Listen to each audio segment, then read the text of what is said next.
সিলেট নগরীর jail root থেকে উসমানী উদ্যান রাস্তার একাংশ দখল করে বছরের পর বছর সারিবদ্ধভাবে দাঁড়িয়ে থাকে লেগুনা। যাত্রী তোলার প্রতিযোগিতায় যানজট নিত্যদিনের সঙ্গী।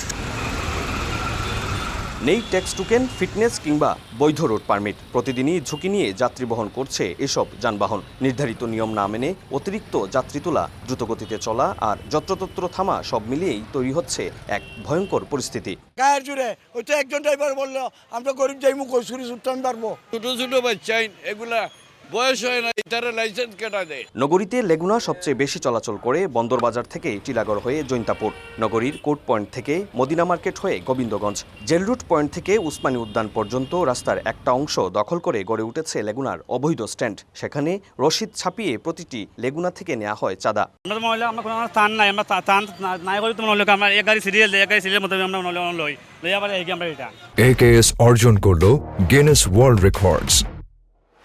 AKS সময়ের অনুসন্ধানে উঠে আসে নগরীর court point, jail route, Boteshwar Bazar, পীরের বাজার, টিলাগড় পয়েন্টে গাড়ি পার্কিং নিষিদ্ধ করে চলছে এই রমরমা চাঁদাবাজি। অথচ তামাবিল শাখা কমিটি থেকে কাগজে কলমে নিষেধাজ্ঞা থাকলেও সেটি মানছে না চালক ও শ্রমিকরা। যদি এগুলাকে এখনই নিয়ন্ত্রণে আনা না যায় তাহলে ভবিষ্যতে কিন্তু আরও ভয়াবহ অবস্থা সিলেটবাসীর জন্য অপেক্ষা করছে। নিরাপদ সড়ক চাই এর তথ্য বলছে গত 2 বছরে সিলেট বিভাগে সড়ক দুর্ঘটনায় নিহত হয়েছেন 739 জন। বিশেষজ্ঞদের মতে অদক্ষ চালক ও ফিটনেসবিহীন যানবাহনের কারণেই বাড়ছে দুর্ঘটনা। শ্রমিকগুলো টেকা দিয়ে আমরা স্থায়ীভাবে লিজ আনবো, শ্রমিকগুলো আরাম লিজ দিলে আমরা শ্রমিকেরও উপকার হইব এবং রাস্তারও যানজট বা নিরসনের লাগে সুবিধা। বিআরটিএ ও ট্রাফিক পুলিশ বলছে নিয়মিত অভিযান চালিয়ে আইন অমান্যকারীদের বিরুদ্ধে ব্যবস্থা নেওয়া হচ্ছে। 2-3 বছর যাবৎ সে ফিটনেস বা ট্যাক্স টোকেন আপডেট করছে না, সেক্ষেত্রে আমরা এই গাড়িগুলোকে ডাম্পিংয়ে দিচ্ছি। 18 বছরের নিচে হলে তো সে ড্রাইভিং লাইসেন্স পাবে না, সেই ক্ষেত্রে তার কিন্তু গাড়ি চালানোর এখতিয়ার নেই।